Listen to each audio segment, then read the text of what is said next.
Hey, good morning, Ralph. How you doing, mate? Hello. Okay. I think just for everybody, I think could we just get a fitness update of the squad and just how the injuries is doing in regards to just the squad overall? It's very tough to say at the moment because I haven't seen them after the game. We have no training in the afternoon, but I didn't hear anything from the docs, so it looks that we can good through this game so far. No injuries. Ralph, we haven't caught up in a while. It's been a sort of successful season for yourself, especially the second half of the season. I'd ask you now, just when looking forward to the next season, how do you feel about sort of or what's your stance on the talks that Everton are in talks with about Pierre Højbjerg? So this was the path you take to the transfers, huh? So it's very good. Ralph, I have to ask the question, so I have Yeah, to. sure. I was I'm not surprised that this comes. Yeah. So what can I say? I can say that we have a player here that has 1 more year contract, and he's our player. We like him to stay as long as he has the contract. And if somebody else wants to get him, then he must make a good offer. And even then, we have to decide. We, as a club, the player has to decide. So we have to find a win-win-win situation, and then everybody's happy. As long as we don't have this, he's our player, and he will stay with us. Has the player himself spoken to you directly about what he wants from his future? He wants to give everything as long as he's with us.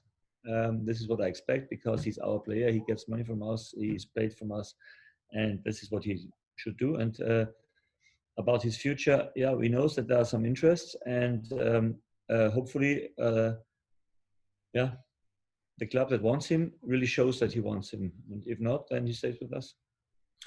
I want to ask you about some of the players that's probably in your squad at this moment in time.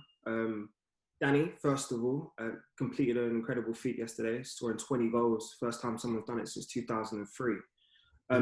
Guy, 2003? Sorry, Danny Ings. Who scored the last time for James Beattie. James Beattie was the last person. Okay, good. Mm-hmm. Good. Just one second. I just wanted to know sort of the developments you've seen in his ability, how hard he's worked this year. How important has he been for your sort of squad when you think about sort of your results this year as well? Yeah, it's not surprisingly very important for us, and definitely one of the players that made the biggest development this season. But I've also seen a few others. They made a good progress since we had a difficult September, October. Yes, and that is the reason why we are now in a much more comfortable position. 20 goals is an unbelievable number. Remember that he was not playing in the first 11 in the beginning of the season and had to fight back after injuries.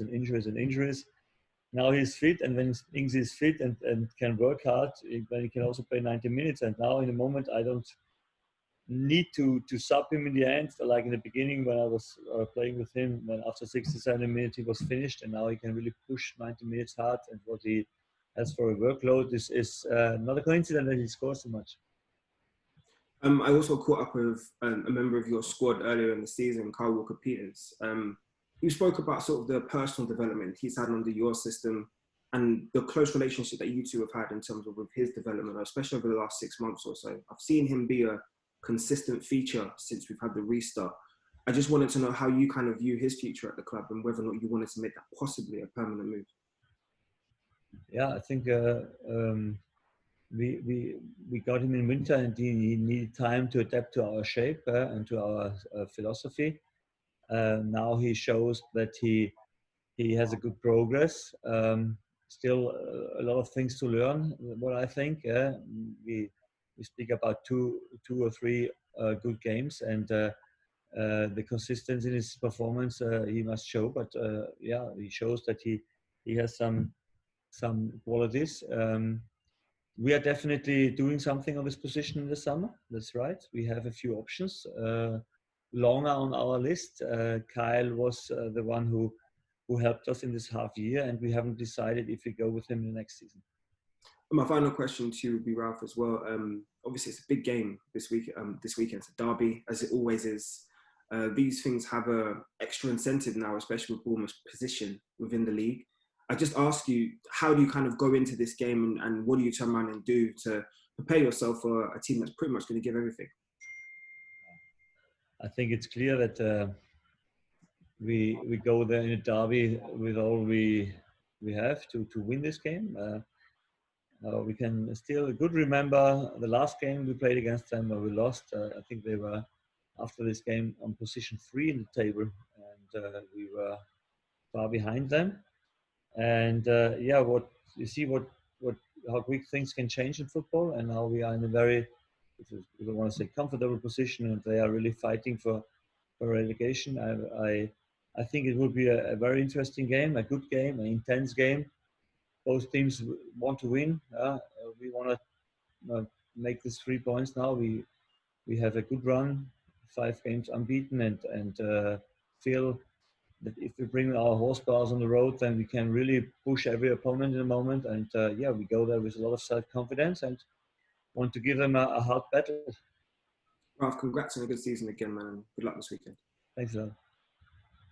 Thanks, JD. We'll go to Paul at the Premier League.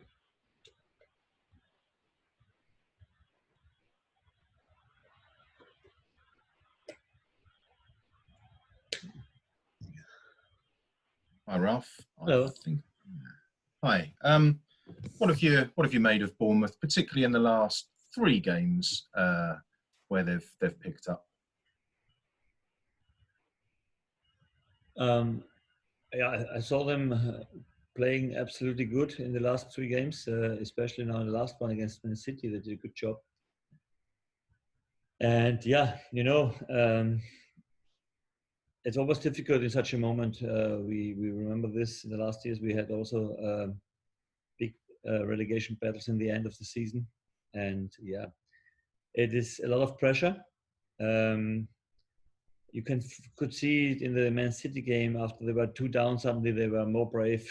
Really didn't have anything to lose anymore, and then you showed how good they can play football. And yeah, you must always be aware. I think in the last home game they also won 4-1. I think it was against Leicester. It was also a good game. So we know about the quality. It's really, for me, surprising they are that deep in the table, to be honest, because I saw them much better. I have a big opinion about their manager, and yeah, it's. But we know that this comes sometimes can go very quick, and you are on an unsuccessful way, and it's hard to turn things around. And yeah. I really can feel with them, and I really know how hard it is. But in this game, it's more about putting our performance on the pitch, and this is the goal we have. We have lost the first game against them, so we have to do it better now. And I'm sure we go there with with a big goal to win. I think you described the first half last night as a disaster, and I wondered if you, having watched the game again and analysed everything that went wrong, have you identified what those things were and are sure it won't happen again at Bournemouth this weekend? Yeah, I think I was a little bit rude, but we didn't play well in the first half. Well, maybe nicer when I speak about that. But you see now how high we set our level now. We're really self-critical, and if you have the feeling that you don't get your horsepower on the road because there is something not working, then you are frustrated, and then you are more negative than it should be maybe. But this is a good sign for me because it shows that our general level or our average is now a higher one, and from this we want to build up, and from this we want to go. And this is the reason why I think we can be self-critical with the first half. It was not good. It was too slow. It wasn't our game like we showed in the last weeks. And the second half, we showed exactly our face, and then we can bring really power on the pitch. And I think this must be the message for the future, that we minimize halves like this. Okay, there were some circumstances with a lot of changes, and the 2 games only 2 days only time to recover. Everything else, a lot of 120 kilometers we ran against Man United. So this everything I have to see and accept. But we are very focused on being successful, and that's the reason why we are then a little bit frustrated when it doesn't work like what we want. And one from me on Danny. Was there can you remember any sort of breakthrough conversation or performance where he convinced you that not only he could be the goal scorer you wanted, but also that first defender, the guy that can work as hard as he does now and put so much pressure on opponents? I think it was from the first day when he was here. I was always very, very good with him, and he had always a very, very high level of understanding what means our philosophy. But he didn't have the physical equality to bring it on the pitch. Yeah? And when he tried it, because he has this character that he wants to give everything for the team, then he had problems with injuries, with muscle injuries all the time. He fell back in injuries, and that was the reason why he couldn't step on and develop his game and his performance. And since he's fit and since he can run, it was a natural progress that this will come because he has this quality, and if he stays fit, he can be a fantastic striker. Good stuff. Thanks, Ralph. Good to see you. See you. Thanks, Paul. We will go to Lewis at BBC South. Yeah. Worried. Okay. There you go. Hi, Ralph. How you doing? Hi, I'm okay, thank you. Good to see you. Noticed last night lots of chances again in the second half. Is it a question of mentality or technique, you think, that needs to improve for your team to become more clinical? No, because normally we are very clinical. And we had games where we have been very clinical, but I think the way we created the chances yesterday against a deep-sitting opponent was impressive for me, especially in the second half. We found very good solutions. We had a good analysis in the halftime, and then the players did exactly or react exactly in the way we want to be. And I can feel that we get more and more flexible, that we have more and more solutions also against deep defending teams. And that gives us a new opportunity. Yeah? Also, when you are one down, you don't have to panic. We can wait, we can play, we can prepare the chance. I think it's even easier in the moment when there is no crowd pushing hard. Yeah? And then you have more calmness on the ball. You can wait for the right moment, and then you can wait for the right pass in the right moment. And I think this is a development we definitely made. And yeah, that helps us massively. And it's a pity that we didn't turn the table completely around yesterday. The chances were absolutely there. Very unhappy for Yannick Westergaard not getting this goal because it was an unbelievable shot. And in the end, not enough. This 1 point for us. But the performance in the second half was definitely how we want to play. Going into the Bournemouth game then, obviously you weren't happy with the first half against Brighton. How do you ensure that your team is as motivated as Bournemouth? For them, clearly, they've got a lot more riding on the game. You can be sure that we are minimum the same motivated like they are. We lost the first game, and we don't like to lose twice. That's very open about that. So you're convinced. Can you turn up it? So you're obviously convinced about your team's mentality. Just a thing that's just come out in the last hour about the government's looking to get fans back in stadiums from October. You mentioned that there just in your previous answer. Your reaction to that move, please.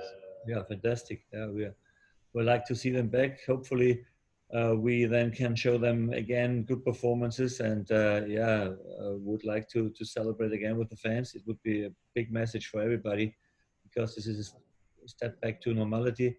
Even if it's only half of the crowd that is coming back or something like that, I don't know what they decide, but we find back, I think people are now sensibilized for what happens around you, and there are ways to do it, and if you can do it, why not? Thanks for your time, Ralph. Thank you. Thanks, Lewis. We'll go to Simon Peach at Press Association.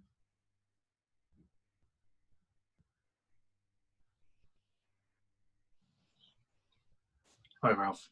Hello. Just wondering if there was any update or if you were confident of getting this Mohamed Salisu deal over the line.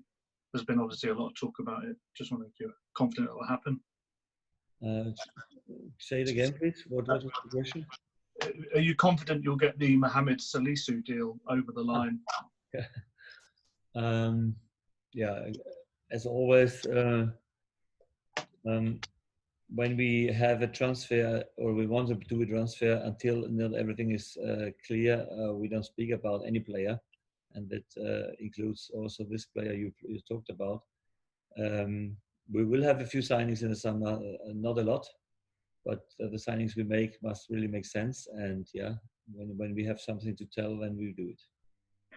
Harrison Reed has been impressing at Fulham. A lot of their fans are desperate to get him by the sounds of his performances. Is he somebody you're going to have another look at this summer as a potential for the first team squad at Saints? In general, we always have a look on every player, on every lone player, how he does, what we need, what we do, on what positions. It's fantastic that he makes a good job in the championship, and we will discuss this personality in turn, and we will see what we do then. Still a few ways to go, and I think they have a chance to promote, as I know. And I wish him all the best and good games. And finally, Jake Vokins did really well last night, or was one of the main positives, I guess. What did you think of his display? Yeah, he had some good moves. He had some good passes. Still some decisions there. He has to learn that where he's the best position to give us an opportunity against the ball. Yeah, knows exactly what he has to do. Could make it also physically, no problem for him. I think because he can run, he's physically a strong guy. And it was a performance that gives me some answers for some questions. Thank you and good luck on Sunday. Thank you. Morning, Ralph. Morning. I know you've spoken about Pierre a lot in recent weeks. Then we can let it, huh? Yeah, well, I've got another angle for you. That's fantastic. We can go to the next question, okay? We've seen, in transfer windows gone past where teams perhaps sell a player, all of a sudden other clubs know they've got money to spend and put their prices up. So from Southampton's point of view, would it be important to try and get the players you want signed first before selling a player for big money so the prices don't go up? We don't know if we even sell him, so we don't have to buy somebody else when he's not gone so far. So we don't do this now. And anyway, the price for Pierre doesn't affect the price we pay for a new player, because the targets we have are definitely lower than the players we sell. So this will never be the same. So we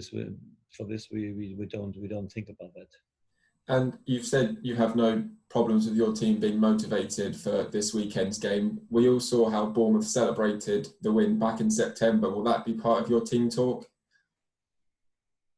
Maybe internal. I will not use it. I have to focus on the tools and on the automatism we need to take this win. It's more important, I think, than to be motivated. I think that I never have a problem with my team, because they're always hot. It doesn't matter if you play against Brighton, Man U, Man City, or Portsmouth. This is for us always the same.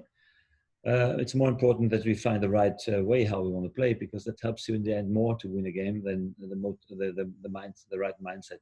This, I don't care about that. And just finally from me, obviously the season is coming to an end. What are your sort of pre-season plans, or any? I've seen there's been lots of reports about the season starting in September the 12th. So how will the pre-season look for Southampton? Yeah, if this date is the first game, then we have 7 weeks, I think.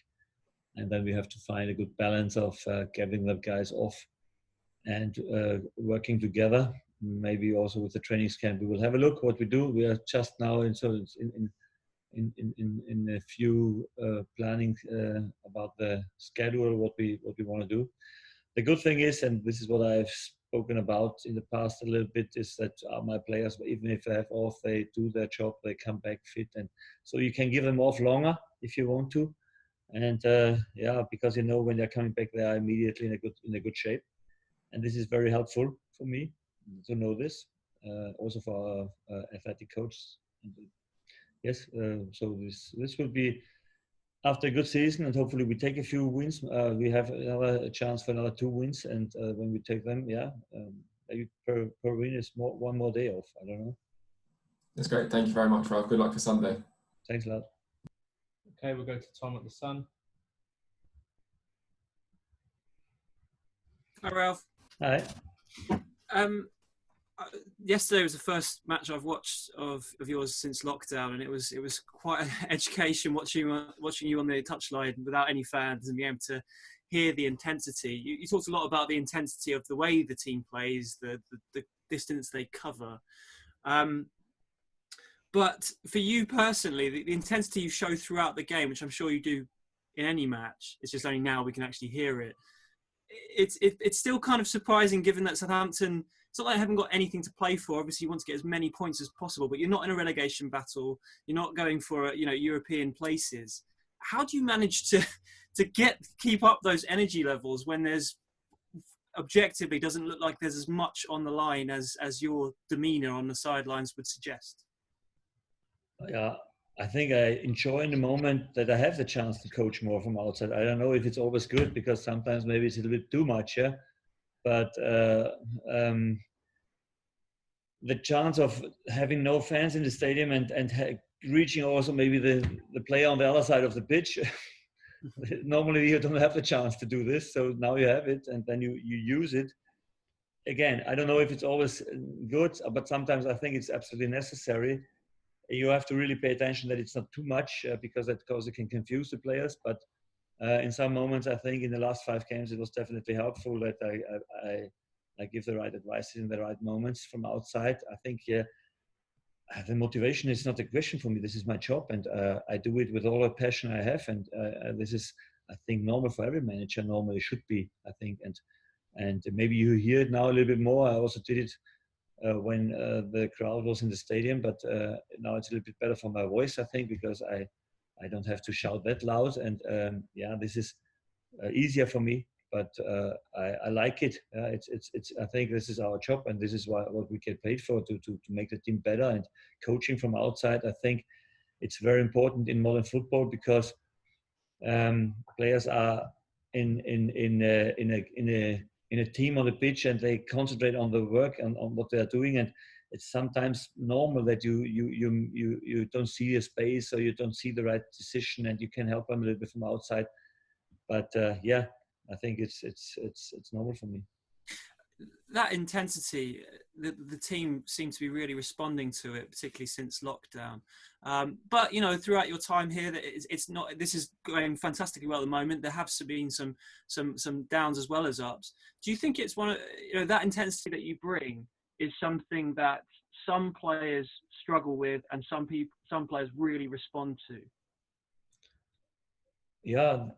There's always like this, so that not every player can offer us what we need for our shape, and then sooner or later, I think he cannot make the step through. But everybody has the chance to show this, and everybody has the chance to work on it. And I think what no player can say that he didn't get a chance to show up. So I think these chances were there, and. In the end, the guys who do the best, they get the chance to play. And again, the motivation is not the problem for us. We had such an unsuccessful time in this season, and I think if you have a little bit better October, September, then I think we could have much more points in the end and could be much higher in the table. So we need a whole season consistently on highest level, and this is what we are working for. And to prepare it now at the end of the season gives us a good step in the new one, because the new one is coming, and it's coming very soon. So we don't have a lot of time to prepare for the new season, and we must then keep this level high and have a better start than this time. And talking about Eddie Howe earlier, we were speaking to him in the his own press conference earlier this morning. And we were talking about Danny because I don't know if you're aware of where Danny started, but he started at Bournemouth. Eddie gave him his debut and then took him to Burnley afterwards. And he was saying, talk about Danny's injury record. I think most of us think of his time at Liverpool where he had some bad knee injuries, but he actually had an abdominal injury when he was a teenager at Bournemouth, and Bournemouth gave him a 3-month sort of short-term deal. And basically Eddie gave him a chance at the time, and it's obviously worked out very well for Danny since. So first of all, you must be quite thankful that Eddie did, because it's further down the line. It's been had dividends for you at the moment. But also, you mentioned earlier about Danny's injuries, and he hasn't had any this season and hasn't really had many under you. Can you just give a bit more of an insight into how you've managed to avoid them? Not just the major ones, but he doesn't seem to get muscle injuries either, and he's playing at such an intense level that it's an amazing transformation. Don't want to speak about that. Only knocking on the table here, please, because don't speak about this, yeah, because I don't want to answer this question. Yeah? No, not really. I think we have been sometimes really careful with him, especially over Christmas, when we had a lot of games coming up in the short term.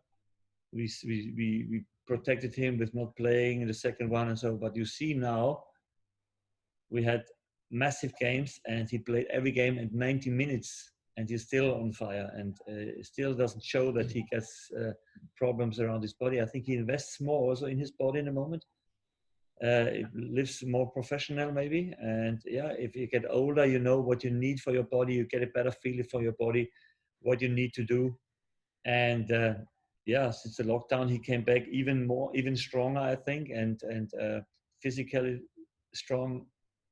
Part of your game is definitely necessary in the Premier League, and so now you see he plays nearly every game, and sure, also in the last 2 games I want him to play, because what is the all-time record for Southampton scorer? I think Letitia had 25 one season, so it's going to be tricky for him to beat that one. Could happen. We don't have to beat this record, because Matt, I think it would be unhappy. Let's have a look at how much we can get. Thank you. We'll go to John West. Just a reminder, guys, if we can just limit the questions to 2 initially, and then we'll come back at the end if anyone has any additional ones. Hi, Ralph. Hello. Can you hear me? Okay.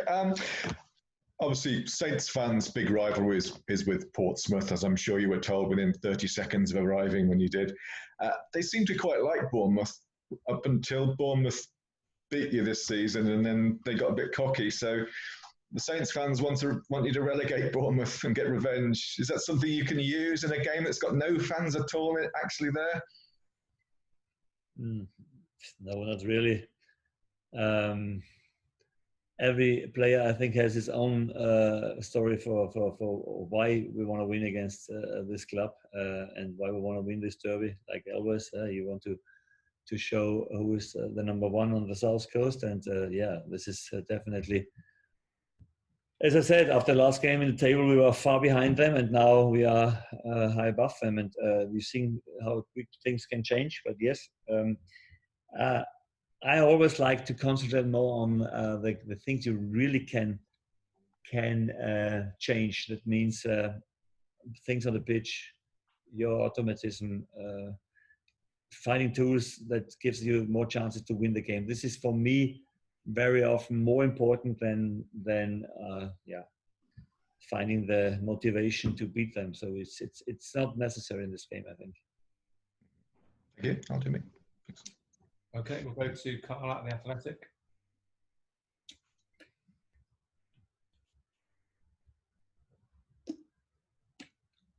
Hello, Carl. Hi, Ralph. I'll keep this Give one me short. some stats, please. Just waiting for it. I want to talk a little bit about tactical shape. So the first time you played Eddie Howe, you changed formation 3 times, I think, last season. And then earlier this season, in the defeat, you changed formation twice. I believe you changed at half-time once you brought on Ryan Bertrand. You're talking about automatisms and how your team is finally learning them. We seem to be seeing some new ones as well in the restart games. Are you hiding a surprise for us for Sunday? No, don't think so. We're a little bit more concentrating on us in the moment than on the opponent. And we see that in our shape in the moment, we have solutions for every opponent. And I think this is a new sign of being convinced about what you're doing. There are definitely sometimes slightly adaptation, how you attack, how you run. But in general, we stick to what we want to do all the time now. We have flexible in possession stuff created now. I think it was definitely, you could see in the last games. And against the ball, everybody knows about our pressing, so we don't have to speak too much about that. This is always the basic, always is the core of our work. But the development of our game in possession is getting better and better now, and this was always the goal. And I think we are on a good way in the moment. And you need everything. To be a strong team in the Premier League, you need everything. On every part of the game, you must be good. With crowd, without the crowd, the more solid you are in every part of the game, the more chance you have to win. And more concentrating on us is in the moment the key of winning or of playing good games. We're seeing a lot of talk in national newspapers now about the physical edge Southampton have, as to put it politely, talking about how you can run and how you can make a lot of tackles. Previously, you've spoke about how much your team has run versus Manchester City and ran versus Manchester United. So today, I want to ask you for a stat. How much did you run versus Brighton? I don't know, to be honest, yet. I haven't seen it so far. Good that you tell me. I haven't seen it, but I think it wasn't so much, maybe. I don't know. It seemed the first half it was far too less. And in the second half, it was much better, I think. It's not about only the distance, it's about the intensity of the runs that makes the difference, I think. And then the sprinting, the positive sprints in front, I missed extremely in the first half. That is what I can say. And I think this is always a signal of our game, how quick we play. And yes, we can run a lot, but it's not only about running. We can also play quick now, and this is even also important. And this is a general must. To clarify, when you say a positive sprint and a negative sprint, is it positive when you run towards their goal and negative when you run towards? Yes, exactly. Because when you're, for example, not good counter pressing and they come out of the counter pressing, that you make a 40-meter sprint, a negative sprint to your own goal to defend it. And this is what normally hurts more and costs a lot of energy. So better to use high energy for a short term, for 3-4 seconds to win the ball back immediately than to run 40 meters back to protect your own goal.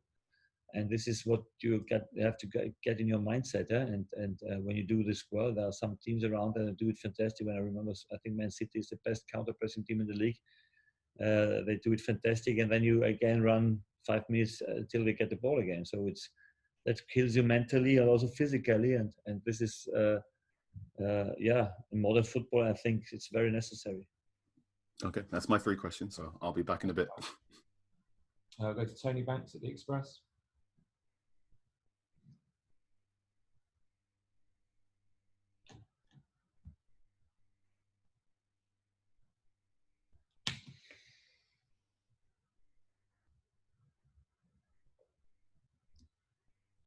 Hi, Ralph.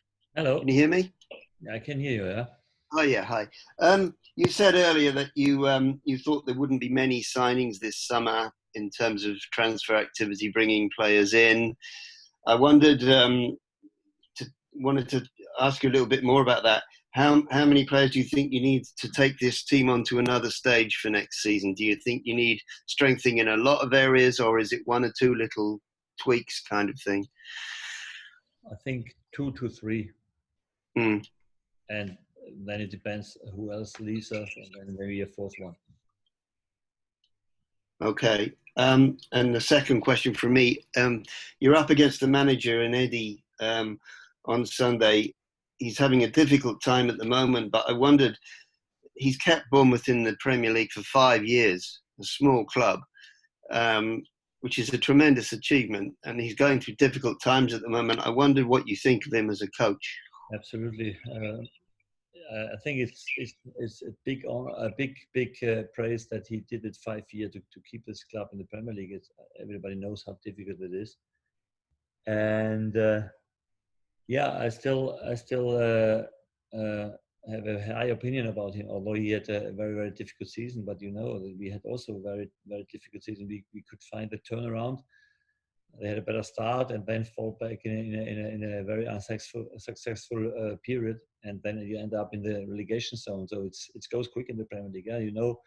you maybe don't do anything different or much different like before, and suddenly the results are not coming. Then you come in the squeal down, and this absolutely goes very quick. Yeah, this league is so tough, and yeah, I still think that they have a chance, but we on the weekend focused on taking points there, and this is the problem they have. Thank you, Ralph, and good luck. Yeah. Thanks, Tony. We'll go to Robert at Hampshire Live. Hi, Ralph. Hi. Just wanted to ask you, you said yesterday in the press conference after the game that you perhaps expect, having made a few changes, for it to be a little bit different in the first half. But what was it that particularly disappointed you about that first half last night, and given the changes and you were giving opportunities to a few other players? Yeah, I think that we didn't play what we want to play. We had a lot of space to attack with dribbling. We didn't do it. We played too early. This is not about a different player on the pitch. Everybody can do this if he wants to do it. And if you don't want, or if you on any reason don't do it, then I'm not happy about that. And it was a clear message what we want to do, how we want to attack them. Change the shape a little bit, yes, but there was no problem because we reacted immediately. We spoke about that before, and then we simply not making the right decisions and don't play quick enough. And then when you're slow, you don't cause problems for nobody. Yeah, and that's the reason why we had only one chance in the first half, and this is not our game. On the flip side to that, you must have been pleased with the impact that the likes of Che Adams and Kyle Walker-Peters had after you brought them on at half time. I mean, Che Adams obviously made a big difference yesterday when he came back on. Yeah, it's a pity that he didn't score, and I think he had two fantastic chances to score again. A little bit unlucky again. We scored only once. That was not enough because we had massive chances in the second half and must win this game normally. But yeah, when you play such a first half, maybe we don't deserve to get more. Brighton was very happy with the point. They didn't do anything in the second half, although they had a one chance also in the end. So you can also lose this game. So we are now 5 games unbeaten. I don't know if we have done this before since I'm here, but it's a very good time for us. And I want to be unbeaten until the end of the season. So let's keep on working like this, because I think we show now that we're getting stronger. Thanks, Ralph. And we'll go to Harry at the Star.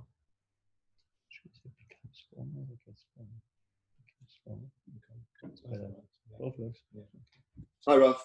Hello. Good morning. Just to, with regards to sort of, it's going to be a shorter pre-season, and with the new season starting quickly, is that going to be a help because you're in such good form, and should be easier perhaps to keep momentum from the end of this season going into the new one because it's going to come around quicker? Let me say we had made a good experience with the last short pre-season we had now after the lockdown. Yeah, so we took this short pre-season in a good way, I think. And it was a much better start than after the long preseason. But I think we know now what we have to work on. We know now what we need for the future to get better and better. And I'm really looking forward to work on this part of the game in the preseason to get better here. And I'm sure that we can hold this level, and not many players are coming new, so to bring them in the team and to integrate them is also not so difficult, I think. And then it's about coming back immediately to the highest quality. But let us at first finish this one, and then we can speak about the next one. Okay, and I mean 5 games unbeaten, and you played Man City, Man United, and then you played teams at the bottom. I mean, you could be considered, I would say, just about one of the hardest teams to be playing at the moment. I mean, how proud does that make you feel that whether you're playing a team at the bottom or at the top, you're winning or giving people a real heck of a game? Yeah, sure. You recognize that when you go in a game, that the opponent is a little bit, I don't want to say scared, but I normally see a Brighton game playing much more football like they did yesterday. Yeah. So there was no building up against us, or less building up, and you recognize this, yeah. And in the end, it gives you a message of, yeah, okay, maybe you did a good job in the last weeks, but it's not only to to know this, I think we have always to play again good, that this momentum keeps that on this level. Yeah? That when you stop playing good, then it's immediately gone also. So it can help you if you keep the level high, and if you perform in this way all the time, then yeah, it's I don't know if they're scared about us, but nobody's scared. No, they should be scared about their opponent. But you can see that they have respect, and yes, that is normal when you play well.